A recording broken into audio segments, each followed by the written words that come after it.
दोस्तों, आज की कहानी है ननन जी आपने काम क्यों किया, मैं कर लेती। दोस्तों, कहानी शुरू करने से पहले अगर हमारे चैनल को सब्सक्राइब नहीं किया हो तो कर लीजिए ताकि आपके पास पहुंचे हर रोज नया वीडियो।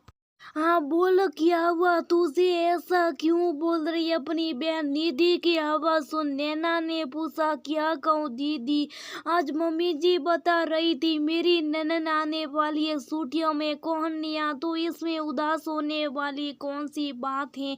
निया का मायका है तो आएगी ही, और जहाँ तक मुझे याद है पिछली साल की छुट्टियों में वो आ नहीं पाई थी। वाह दीदी, आपको तो सब याद रहता, कहो तो आपके घर भी भेज दो अपनी दीदी को। शेरते हुए निधि ने कहा तो नैना भी हंसने लगी। मैं उदास नहीं हूँ दीदी, पर परेशान हूँ। मम्मी जी से ज्यादा काम होता नहीं, और पिंकी भी अभी छोटी है, कैसे सब करूँगी। 4 लोगों में इतना काम हो जाता है कि शाम तक मैं थक जाती हूँ। अभी ये हाल है तो जब निया दीदी और उनकी दोनों बेटियां आ जाएगी फिर क्या होगा। इतना टेंशन ना ले निधि, निया समझदारी, सब मैनेज हो जाएगा, अपनी बहन को समझा। नैना ने फोन रख दिया। निधि और अरुण की शादी को अभी 3 साल ही हुए थे। 1 साल की बची थी पिंकी।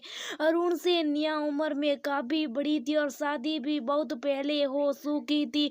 दोनों बेटियां भी समझदारी थी। निधि के ससुर जी नहीं थे और सास राधा जी थोड़ी अवस्थी रहती थी। छोटी बच्ची और काम बढ़ जाने के डर से निधि परेशान हो रही थी। अरुण से को मार्केट से सूखा नाश्ता और बिस्किट नाम की सब रखवा लिया था। निधि ने 2 दिन बाद की ट्रेन थी निया की। निधि ने धीरे धीरे गेस्ट रूम साफ कर सारी जरूरत की चीजें रख दी। मन ही मत बहुत परेशान थी निधि, लेकिन फिर भी सब कुछ अपनी सास से पूछ पूछ कर रही थी। जिस दिन निया की ट्रेन आने वाली थी सुबह जल्दी उठ काम में लग गई। निया की पसंद तो पहली मम्मी जी ने निधि से पूछ रखा था। एक तरफ अरहर की दाल चढ़ा दी और मटर पनीर की सब्जी की तैयारी शुरू कर दी कि पिंकी अभी सो रही है, तब तक जल्दी से दाल और सब्जी बन जाए तो आराम रहेगा। फिर रायता और पुलाव की तैयारी कर लूंगी। खुद से बातें करती निधि जल्दी जल्दी हाथ चला रही थी। तब तक पिंकी की रोने की आवाजें आने लगी। ए भगवान, आज ये इतनी जल्दी कैसे जाग गई।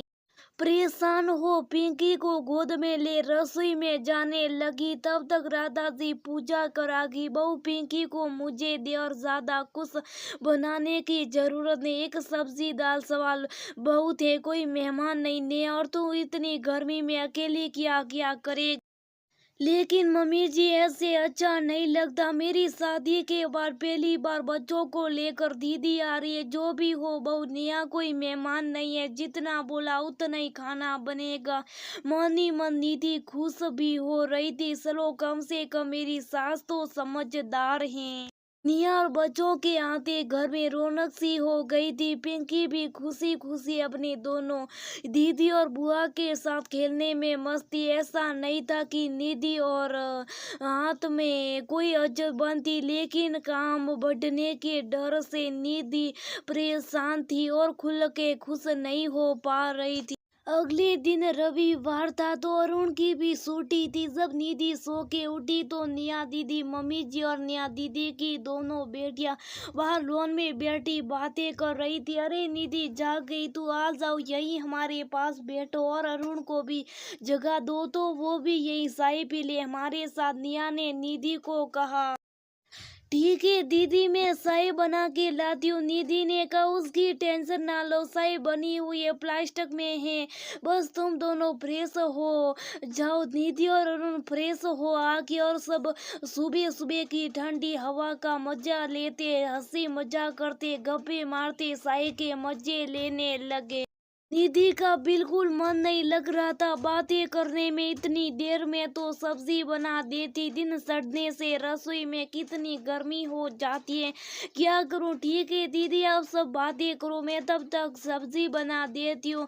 निधि बेसुन हो रसोई में जाने लगी। थोड़ी देर बैठो निधि, अभी तो 7 भी नहीं बजे, थोड़ी देर बात चली जाना इतना कर निया ने निधि को रोक लिया। 1 घंटे बाद जब धूप लॉन में आने लगी तब सब उठकर अंदर में आ गए। निधि को बहुत गुस्सा आ रहा था, अपनी ननद पे इतना समय बर्बाद करवा दिया। अब तक नाश्ता बन चुका रहता और खाने की भी तैयारी हो गई होती। मन ही मन भुनभुनाती निधि रसोई में जाने लगी, तब तक पिंकी रोने लगी। लगता है बहू पिंकी को भूख लगी है, जा अपना दूध पिला दे। अपनी सास की बात सुन बुरी तरह सिट गई निधि। आज तो पूरा दिन रसोई में रहना होगा, दिन भर इनकी फरमाइशों को पूरा करते रहो, नौकरानी समझ लिया है मुझे। पिंकी को गोद में ले निधि अपने कमरे में दूध पिलाने लगी। आधे घंटे बाद पिंकी को किसी तरह सुला, जल्दी से रसोई की तरफ भागी। ये क्या, चूल्हे पे एक तरफ सब्जी सड़ी थी और रोटी के लिए आटा लग चुका था। देखा तो हॉल में दोनों लड़कियां ने सफाई का काम संभाल रखा था। अपनी आंखों पे एक बार तो विश्वास ही नहीं हुआ। निधि को ये किया दीदी, मैं तो आ ही रही थी, आपने क्या किया?